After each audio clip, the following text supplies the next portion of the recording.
Allez, puis il y a un autre type de contributeurs qui travaillent énormément, qui sont les robots, les sailbots.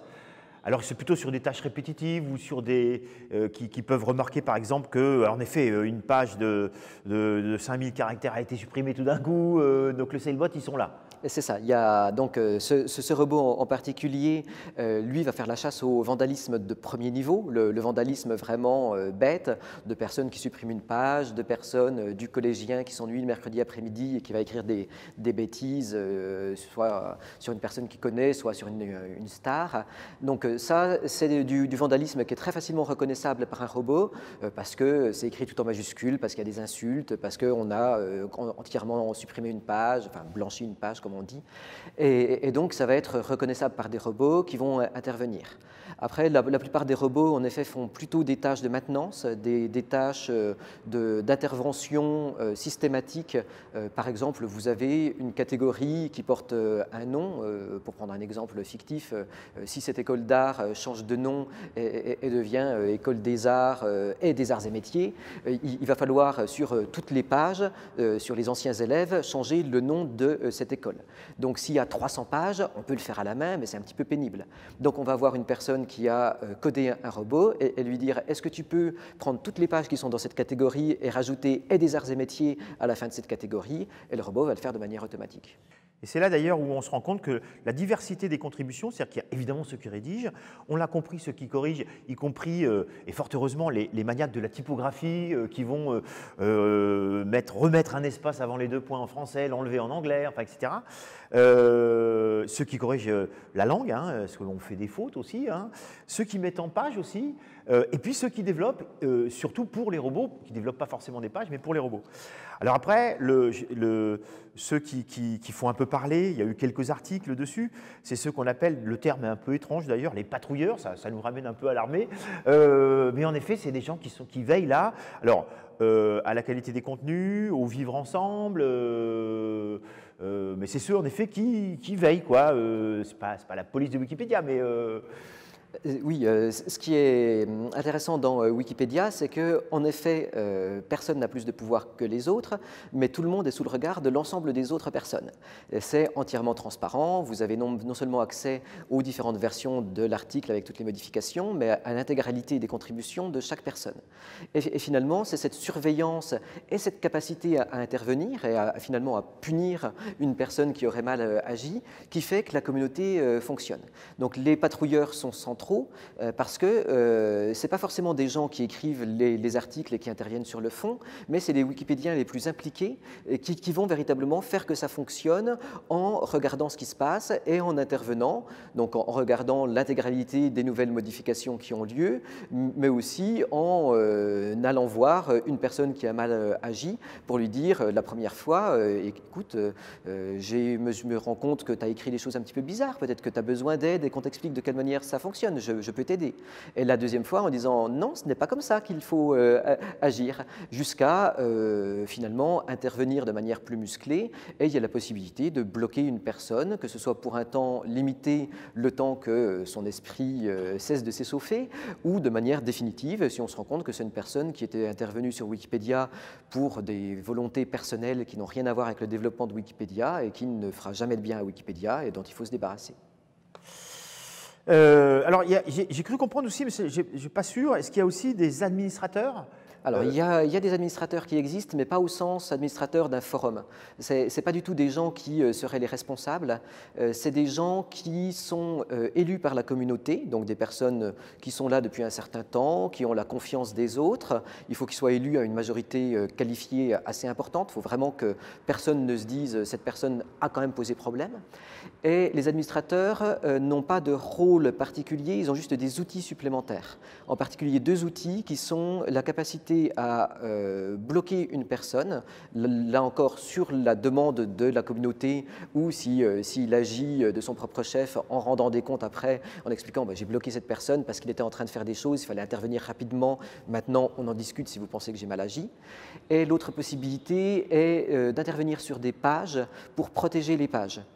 puisque normalement le principe c'est qu'une page est modifiable pour tout le monde, mais il y a la possibilité de protéger une page durant un certain temps, là encore, si on se rend compte que ça va trop vite, on commence à s'engueuler, qu'il y aurait besoin de calmer le jeu et de discuter, on peut bloquer une page. Oui, en fait, les administrateurs, c'est plutôt des gens qui vont valider, on va dire, un vote de la communauté, plutôt que de prendre des décisions, c'est ça? C'est ça. Et ça va jusqu'à la suppression de certains articles, où un administrateur peut supprimer l'article, mais là encore, soit c'est un cas évident avec une personne qui a fait un article sur son groupe de musique préféré dont on n'a jamais entendu parler, et donc ça, on va supprimer très rapidement, là encore sous la surveillance de tout le monde, soit quand il supprimera un article, c'est au terme d'une procédure et d'un vote de la communauté, et l'administrateur viendra uniquement pour appuyer sur le bouton en réalité.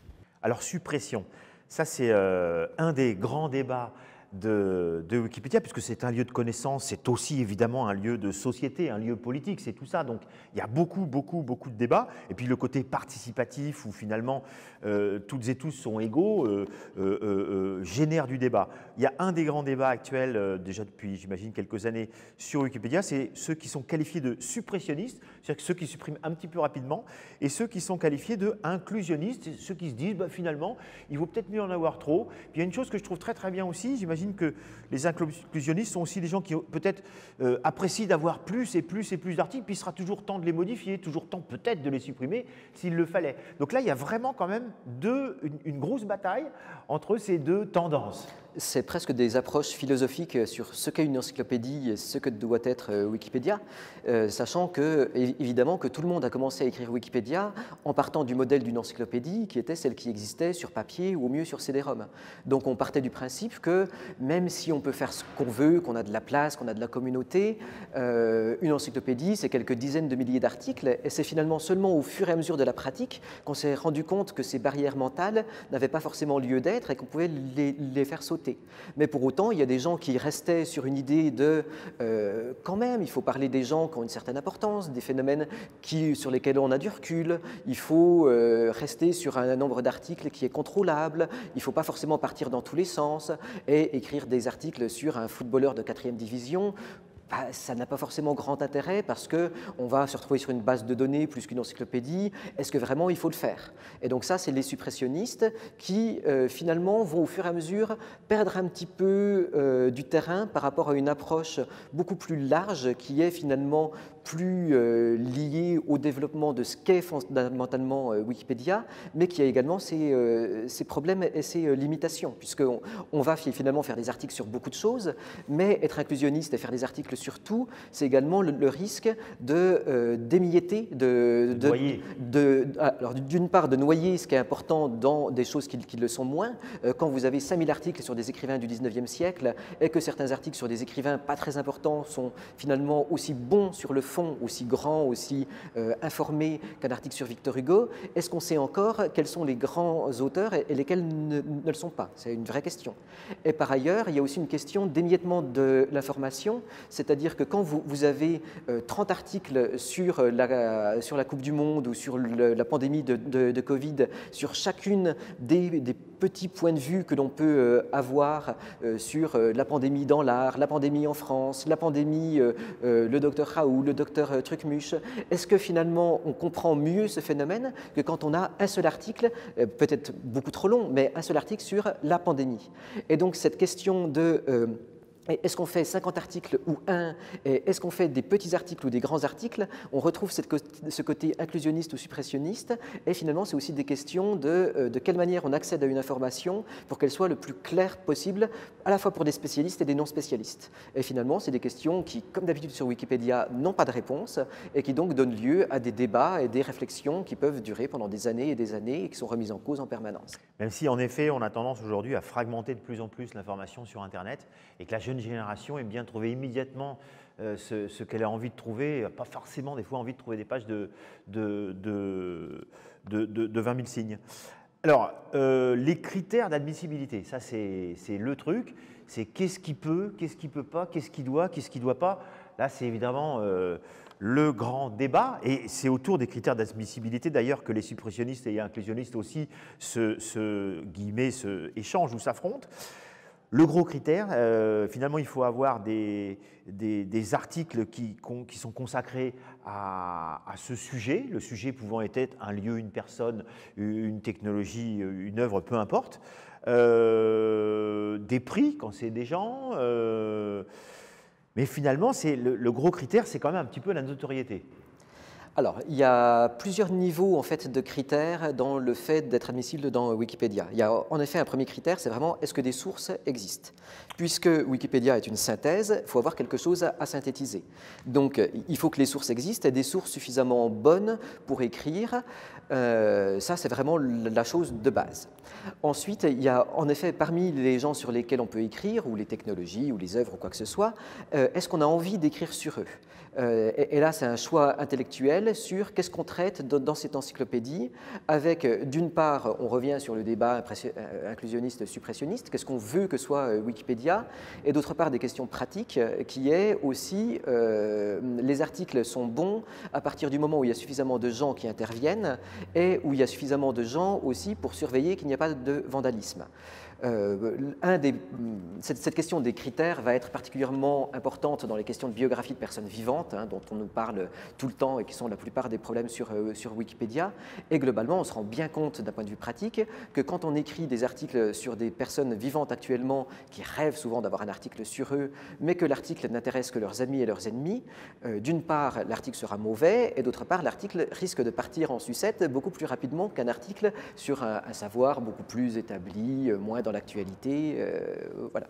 Donc ces règles finalement vont permettre de structurer l'encyclopédie et d'avoir aussi une influence sur le travail des Wikipédiens qui ne peuvent pas non plus tout faire par eux-mêmes, et sachant aussi que c'est un moyen aussi de s'opposer à certaines menées de certains milieux, puisque les premiers critères ont été faits en opposition à une volonté d'utiliser Wikipédia pour mettre en valeur des industries ou même des religions. Les premiers problèmes qui se sont posés, ça a été d'une part le monde du porno, qui commençait à faire sa pub sur Wikipédia, et donc il a fallu dire clairement le porno sur Wikipédia, pourquoi pas? Parce que c'est un phénomène culturel comme d'autres. Simplement, il y a des réalisateurs très connus et d'autres qui ne le sont pas. Il y a des acteurs qui ont reçu des récompenses et d'autres qui n'en ont pas reçu. Donc on va mettre des critères pour dire ce qui est important dans ce monde du porno. Et d'autre part, ça a été les témoins de Jéhovah qui essayaient, là encore, d'utiliser Wikipédia. Et donc là, il a fallu être extrêmement clair sur ce qu'est une bonne source et ce qui ne l'est pas, et donc faire la chasse aux sources, aux articles auto-sourcés qui finalement permettaient de servir la soupe et qui ne reflétaient pas la connaissance réelle sur ce phénomène. Et d'autre part, de dire que non, ce n'est pas possible de faire un article sur Wikipédia sur témoins de Jéhovah et créationnisme, témoins de Jéhovah et végétarianisme, etc. À un moment, il faut un minimum structurer et on ne va pas faire 3000 articles sur ça parce que ça serait aussi un déséquilibre vis-à-vis d'autres thématiques, y compris d'autres religions. Donc il faut qu'on retrouve finalement un équilibre entre tous ces articles et le contenu de Wikipédia dans son ensemble.